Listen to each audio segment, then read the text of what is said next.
안녕하세요. 베란다 농부 아저씨입니다. 자, 오늘은 장수맥 키우는 방법에 대해서 아주 자세히 알아보도록 하겠습니다. 분재와 야생화 사랑들에서 질문을 보았고 답변을 받았습니다. 이것을 잘 정리해서 Q&A로 만들었으니까요. 한번 카페에 방문하셔서 글로 확인하시는 것도 좋을 것 같습니다. 답변 주신 푸른님과 분재 시그널 대표님께 감사 인사드립니다. 자, 첫 번째 질문입니다.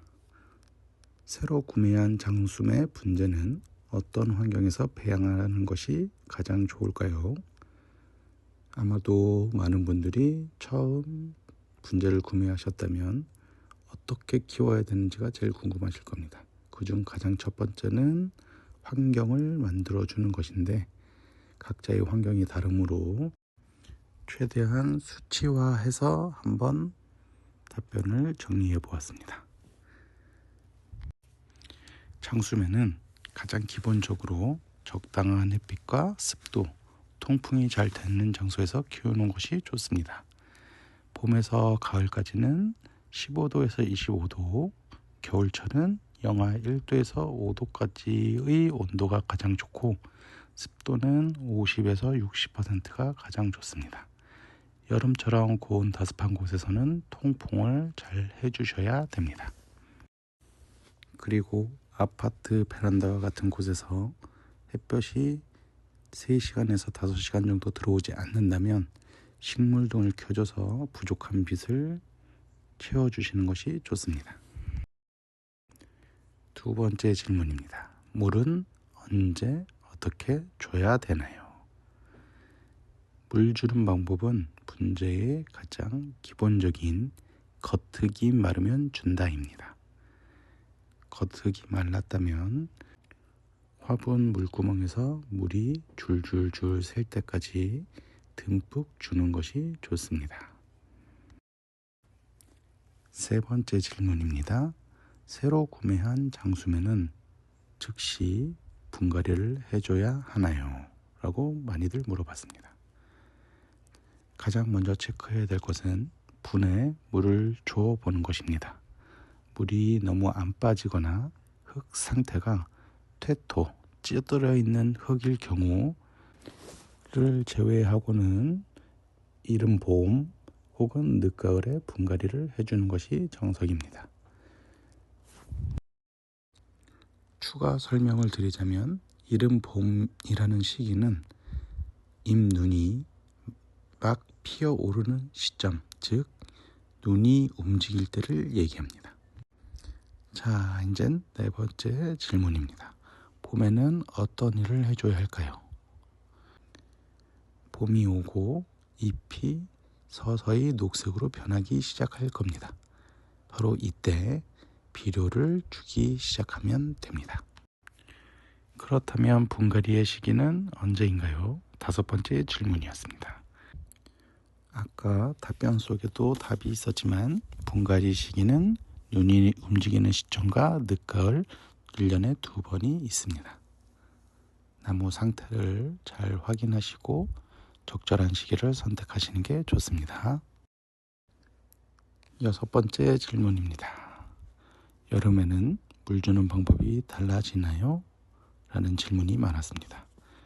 물주기의 가장 기본은 겉흙이 마르면 준다이고 여름 같은 경우 흙이 금방 마르는 경우가 많습니다. 이럴 때는 하루에 2번 정도 주면 됩니다. 혹여나 작은 분, 소품 혹은 두번째일 경우 자주 주기 힘들다면 저명 관수를 해주시는 것도 좋습니다. 다만 저명 관수를 너무 오래 하는 것도 나무에게는 좋은 방법은 아니니 외출이나 혹은 외박 시에 해주시길 권합니다. 일곱 번째 질문은 여름철에는 햇볕을 얼마나 쐬줘야 하나요? 입니다. 자, 첫 질문에서 배양하는 환경에서 최소 3시간에서 5시간이라고 말씀드렸습니다. 하루 5시간 전후 햇볕에 노출시켜 주는 것이 좋습니다.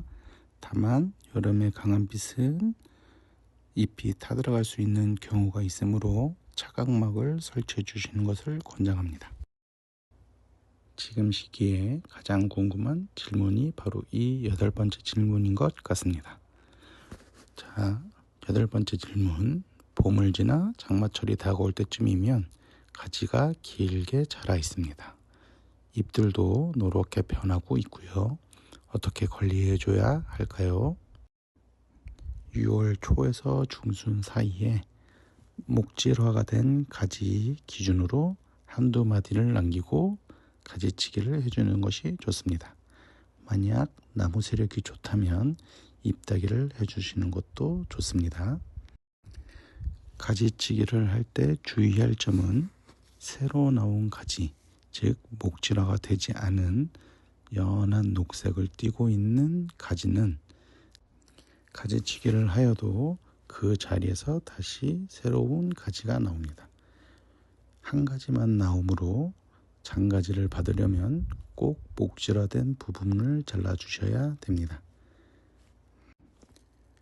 잎따기를 하셨을 경우에는 거름을 내려주시는 것이 좋습니다. 잎을 전부 다 버린 이후에는 반그늘 환경에서 새 잎이 나올 때까지 보호 관리해 주시는 것이 좋고요. 만약 잎을 남겨두셨다면 계속 비료를 주셔도 좋습니다. 9번째 질문입니다. 가을 관리에 대해서 알려주세요. 가을에는 비료를 끊는다고 알고 있습니다. 그 시기는 언제일까요? 비료를 멈추는 시기는 늦어도 10월 중순에는 비료 주기를 멈춰야 합니다. 혹은 덩이 거름을 올려놓으셨다면 바로 제거를 해주시면 됩니다. 10번째 질문입니다. 겨울이 오면서 추워지면 장수매를 어떻게 관리해야 되나요? 우선 찬바람의 직격은 무조건 피해야 됩니다. 장수매가 생각보다 주위에 강한 수종이므로 큰 조치는 없어도 됩니다. 다만 영하 5도 이하의 추운 날씨가 지속적일 경우에는 실내로 들여서 어느 정도 보호해 주는 것이 좋습니다. 나무를 실내에 너무 오래 두면 나무도 힘들어합니다. 어느 정도 따뜻해지면 다시 밖에 내주어야 합니다. 실내로 들이기 힘드시다면 두 번째 조치 방법으로 이중분으로 화분을 흙에다 심어두거나 혹은 비닐막을 쳐줘서 간이 보호실을 만드는 것도 좋은 방법입니다. 겨울철에 가장 중요한 질문이 아닐까 싶습니다. 12번째 질문. 겨울철에는 물을 언제 얼마나 줘야 하나요? 라는 질문입니다.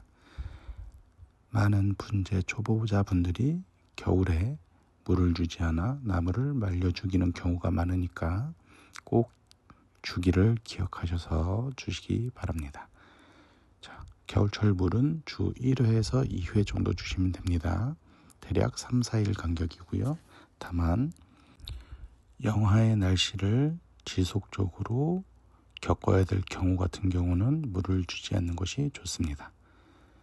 나무가 동해를 입는 경우가 바로 추운 날씨에 물을 줘서 뿌리가 얼어버리는 경우가 가장 많은 경우입니다. 다시 정리해 드리자면 겨울에는 일주일에 1회에서 2회 정도 주시고 영하의 날씨가 오래 지속되는 경우 그 경우는 물을 건너뛰는 것이 좋습니다. 13번째 질문입니다. 소품, 작은 나무일 경우 겨울철에 따로 신경 써줘야 할 것들이 있을까요? 라는 질문이 많았습니다. 소품의 경우 물 주기가 길다 보니 물만음으로 죽는 경우가 많습니다. 작은 나무지만 물을 주기적으로 주시고 나무 상태를 항시 살피는 것이 필수적입니다. 큰 나무보다 오히려 더 세심한 주의를 해 주셔야 됩니다. 이렇게 시간의 흐름에 따라 질문을 정리해 봤습니다. 이제는 시간 순서에 상관없이 많은 질문들 몇 가지 더 해보도록 하겠습니다. 14번째 질문입니다. 장수매 잎이 노랗게 변합니다. 이런 경우는 어떻게 해줘야 되나요? 우선 장수매가 6월경부터는 잎이 노랗게 변합니다. 자연스러운 현상입니다. 노랗게 말라간다면 떼어주시면 되고요. 장수매가 잎이 노랗게 변하는 경우, 또 다른 경우는 환경의 변화가 크게 있을 경우입니다. 나무가 스트레스를 받았다는 소리입니다. 시간이 지나면 점차 회복함으로 노란색 잎이 떨어지고 다시 나는 것을 기다리시면 됩니다. 15번째 질문은 진딧물이 많이 생깁니다. 어떻게 조치해야 될까요? 입니다. 자, 열매가 달리는 나무, 꽃이 피는 나무에서 특히 진딧물이 많이 생깁니다. 이럴 때는 당황하지 마시고 농약을 살포해 주시면 됩니다.